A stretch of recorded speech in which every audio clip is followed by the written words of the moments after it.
हरिओम उच्चतर माध्यमिक विद्यालय डबरा के ऑनलाइन क्लास में कक्षा 11वीं के समस्त विद्यार्थियों का स्वागत है। हिंदी विषय के इस वीडियो में हम आज पाठ 4 विदाई संभाषण, जिसके लेखक हैं बाल मुकुंद गुप्त जी, इस पाठ के अध्ययन प्रारंभ करने जा रहे हैं। विदाई संभाषण। माय लॉर्ड, अंत तो आपके शासनकाल का इस देश में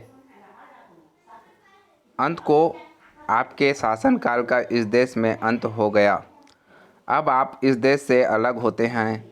इस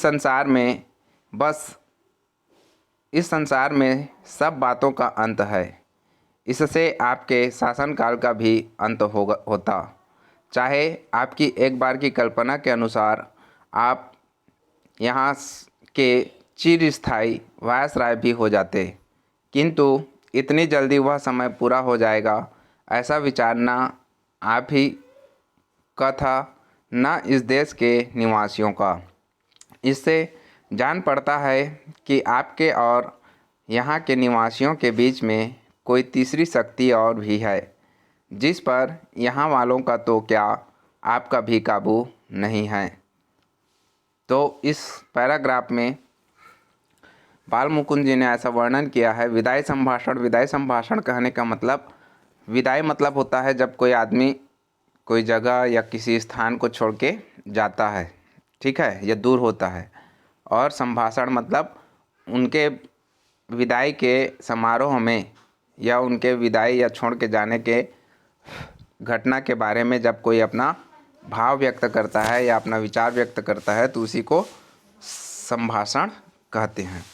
तो यहाँ पे माय लॉर्ड मतलब भारत जब अंग्रेज़ों का गुलाम था तो यहाँ जो वायसराय थे, वायसराय मतलब यहाँ जो अंग्रेज शासक थे, उसके लिए यहाँ ये माय लॉर्ड शब्द का उपयोग किया गया है। अंत को आपके शासनकाल का इस देश में अंत हो गया, मतलब अंत मतलब आखिरी में, या अब आपके शासनकाल, भारत में जो उनका शासन था, है ना, अंग्रेज जब भारत को छोड़ के गए उस समय की यह घटना है। और लेखक बाल मुकुंद जी उनके लिए विदाई संभाषण लिखते हुए लिखे हैं कि आखिर में जो ब्रिटिश शासन का काम था या ब्रिटिश शासन जो था वो हमारे देश में ख़त्म हो गई। अब आप इस देश से अलग होते हैं। और वायसराय को संबोधित करते हुए कह रहे हैं कि आज आप हमारे देश से क्या हो गए, अलग हो गए, या यहाँ से आपकी विदा हो रही है। इस संसार में सब बातों का अंत है। और ये जो संसार है, ये दुनिया है, वहाँ हर बात का एक न एक दिन अंत होता है या हर व्यक्ति का अंत होता है। इससे आपके शासनकाल का भी अंत होता है और इसलिए आपके जो शासनकाल है उसका भी अंत उसी प्रकार से हो गया। चाहे आपकी एक बार की कल्पना के अनुसार आप यहाँ के चिरस्थायी वायसराय भी हो जाते, और जैसे आपने भले ही एक बार कल्पना की थी कि मैं चिरस्थायी मतलब आपको कोई नहीं हटा सकता, वैसे वायसराय के गद्दी पे आप बैठ भी सकते थे, किंतु इतनी जल्दी वह समय पूरा हो जाएगा, लेकिन आपकी मृत्यु के बाद आपको वो पद खाली करना ही पड़ता। किंतु इतनी जल्दी वह समय पूरा हो जाएगा ऐसा विचार न आप ही का था, न इस देश के निवासियों का। लेकिन आपका जो चिरस्थायी वायसराय बनने का जो सपना था वो इतना जल्दी ख़त्म हो जाएगा, न तो वो इस देश के लोगों ने कभी सोचा था और न ही आपने कभी सोचा था। इससे जान पड़ता है, इस बात से यह आभास हो जाता है कि आपके और यहाँ के निवासी भारत देश के नागरिक और वायसराय के बीच में एक तीसरी शक्ति भी है ना, जिस पर यहाँ वालों का तो क्या आपका भी काबू नहीं है। मतलब किसी भी चीज़ का अंत होता है, यह यथार्थ सत्य है और उससे कोई रोक नहीं सकता, उसके सामने कोई भी शक्ति काम नहीं करती। यह ईश्वर की इच्छा है और हर कोई का अंत अवश्य होता है। और वहीं तीसरी शक्ति भी भारत और भारत के जो शासक थे, ब्रिटेन के वायसराय लॉर्ड कर्जन, उनके ऊपर भी लागू होता है। मतलब उनको भी एक दिन यह देश छोड़कर जाना पड़ा। ये ईश्वर की इच्छा थी और उनके इच्छा के सामने कोई कार्य या कोई दूसरा शक्ति कार्य नहीं कर सकता। बिछड़ना समय बड़ा करुणोत्पादक होता है।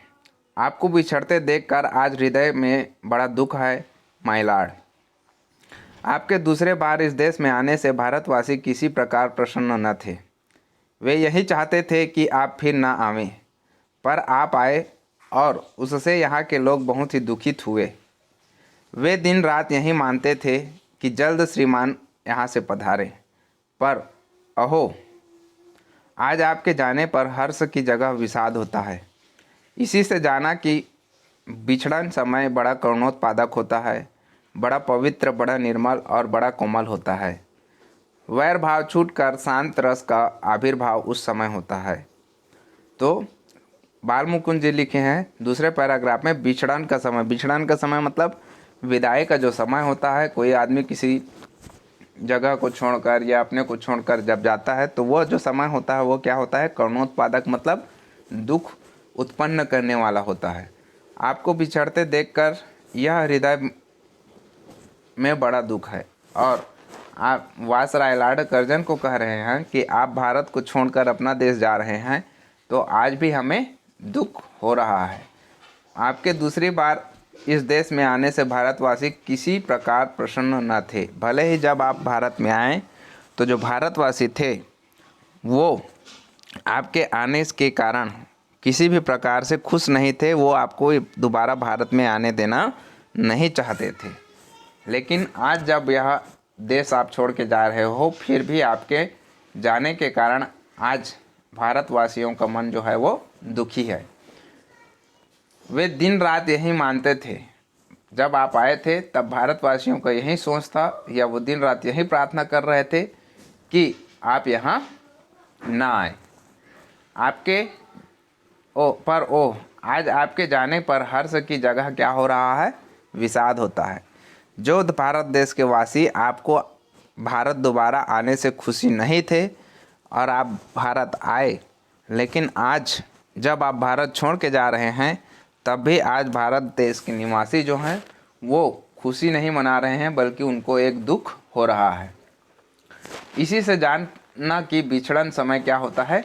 करुणोत्पादक होता है। इसी से लेखक जो हैं बाल मुकुंद जी, उनको यह आभास होता है कि बिछड़न का जो समय है वो क्या होता है? हमेशा दुख उत्पन्न करने वाला होता है।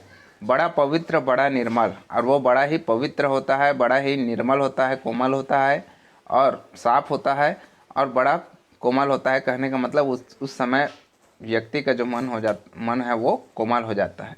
बैर भाव छूटकर, और लोगों के मन में जो दुश्मनी होती है, बैर भाव मतलब दुश्मनी का जो भाव होता है वो छूट जाता है। और शांत रस मतलब उसके प्रति निश्चल भाव से या बिना किसी दुर्भावना के रस का या उसके प्रति जो दोष था या गुस्सा था वो सारे खत्म हो जाते हैं और उस प्रकार के भावना का जन्म होता है।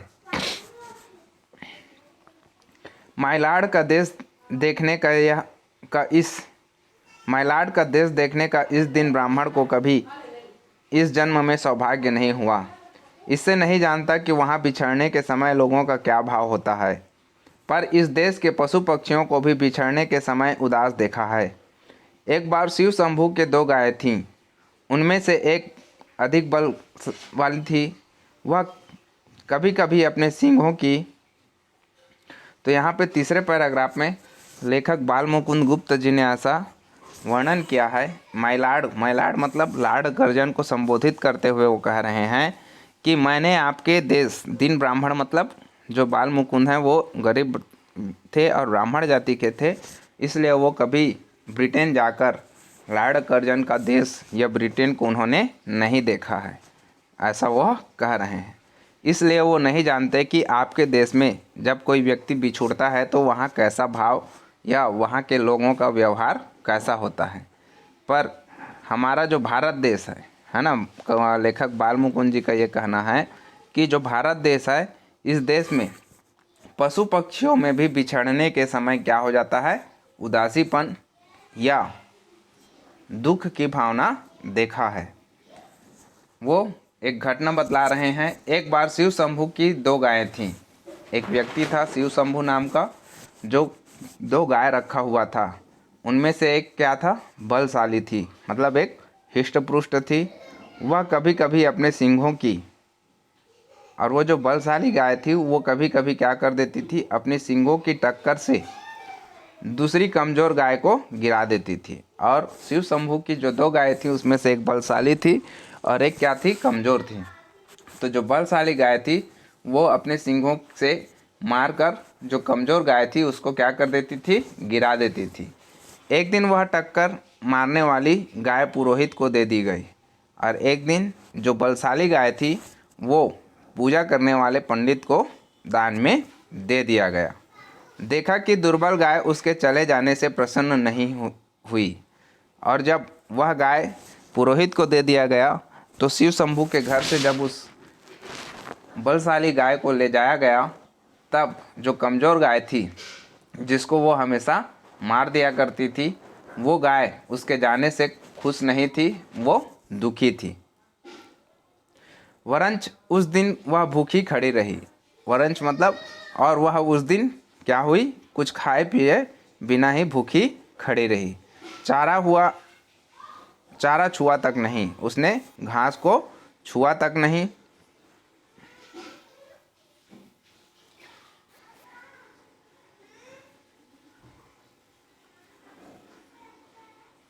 माय लॉर्ड, जिस देश के पशुओं के बिछड़ते समय यह दशा होती है, वहाँ मनुष्यों की कैसी दशा हो सकती है, इसका अंदाज़ा लगाना कठिन नहीं है।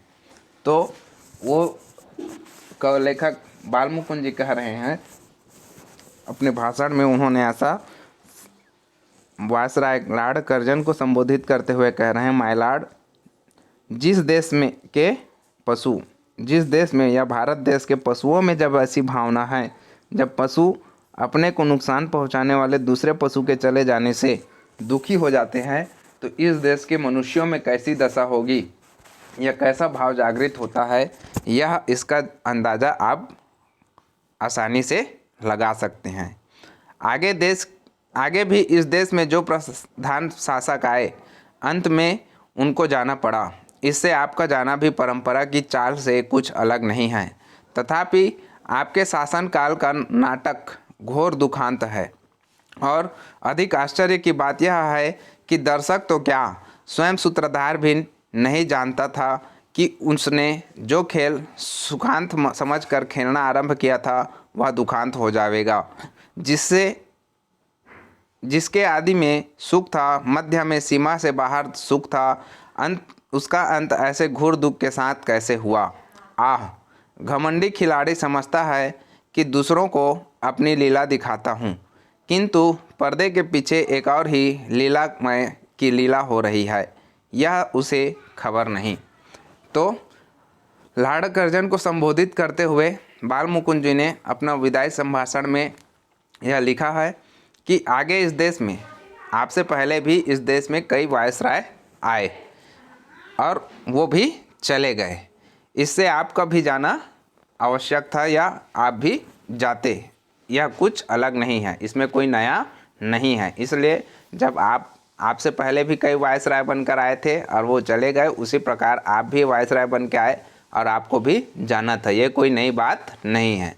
लेकिन आपके शासनकाल का नाटक घोर दुखांत है ना। आपका शासनकाल का जो अंत है, या आपका जो शासन के ख़त्म होने की जो घटना है, वो बहुत ही क्या है, दुखी है, यह दुखदाई है। और अधिक आश्चर्य की बात यह है कि दर्शक तो क्या, स्वयं सूत्रधार भी नहीं जानता था। और ये जो आपके वायसराय बनकर आने का जो घटना है ना, उसके बारे में जो दर्शक हैं वो भारतीय नागरिक ही नहीं बल्कि खुद आपको, क्योंकि आपने जो नाटक भारत के लोगों के साथ किया या जो व्यवहार किया, उसका इतना दुखद अंत होगा, ये बात की जानकारी भारत के लोगों को नहीं बल्कि आपको भी नहीं थी। उसने जो खेल सुखांत समझकर, है ना, वायसराय को वो कह रहे हैं कि आपने जो खेल सुखांत समझकर, मतलब सुख देने वाला समझकर खेला था, वह दुखांत हो गया। वो इतनी दुखदाई होगी इसका आपको भी मालूम नहीं था या अंदाज़ा नहीं था। जिसके आदि में सुख था, जिसके आरंभ में आपको क्या हो रहा था, सुख था, मध्य में सीमा से बाहर सुख था और मध्य में आपको और ज़्यादा सुख मिलने लगे, उसका अंत ऐसे घोर दुख के साथ कैसे हुआ। लेकिन जिस प्रकार से आपने सुख की उम्मीद की थी, इस भारत में आकर जिस प्रकार से आपने अपना सुख पाने के लिए जिस प्रकार से लोगों के साथ व्यवहार किया था, उसका इतना बड़ा दुखी ढंग से ख़त्म होगा वह खेल, ऐसा कैसे हुआ, यह आपको भी आश्चर्य में डालता है। घमंडी खिलाड़ी समझता है। आप जिस प्रकार से कोई घमंडी खिलाड़ी क्या करता है, अपने आप में घमंड करता है और दूसरों को यह दिखलाता है कि मैं अपना हुनर दिखाता हूँ या अपनी लीला दिखाता हूँ, किंतु पर्दे के पीछे लीलामय की लीला, लेकिन पर्दे के पीछे जो भगवान है या जो ईश्वर की शक्ति है वो दूसरा ही लीला रच देती है, उसे खबर नहीं चलता। तो यहाँ पे लॉर्ड कर्जन जो था वो दोबारा भारत आया था और भारत के लोग उसे पसंद नहीं कर रहे थे, फिर भी वो वायसराय बनकर यहाँ रहना चाहता था। उसी के बारे में जब आज वो भारत छोड़ के जा रहा था, भारत से उसका विदाई हो रहा था, तो उस विदाई के समय ऐसी भाषण बाल मुकुंद जी ने उनके लिए लिखी है। इस बार बम्बई में उतरकर माय लॉर्ड, आपने जो इरादे जाहिर किए थे जरा देखिए तो उनमें से कौन कौन से पूरे हुए। आपने कहा था कि यहाँ के जाते समय भारतवर्षों को ऐसा कर जाऊँगा कि मेरे बाद आने वाले बड़े लाटों को वर्षों तक कुछ करना न पड़ेगा। वे कितने ही वर्षों सुख की नींद सोते रहेंगे, किंतु बात उल्टी हुई। आपको स्वयं इस बार बेचैनी उठानी पड़ी है और इस देश में जैसी अशांति आप फैला चले हैं,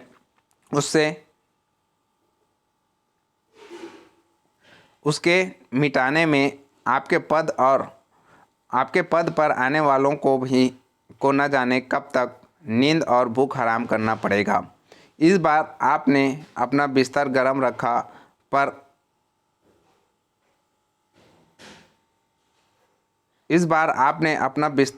राख पर रखा है और भारतवासियों को गर्म तवे पर पानी की बूंदों की भांति नचाया है। आप स्वयं भी खुश न हो सके और यहाँ की प्रजा को खुशी न होने दिया। इसका लोगों के चित्त पर बड़ा ही दुख है। तो जब वायसराय लॉर्ड कर्जन भारत आए थे दोबारा वायसराय बनकर, तब भारत के लोग खुश नहीं थे और उनका विरोध कर रहे थे। तो जब वो भारत आए तो मुंबई में जब उन्होंने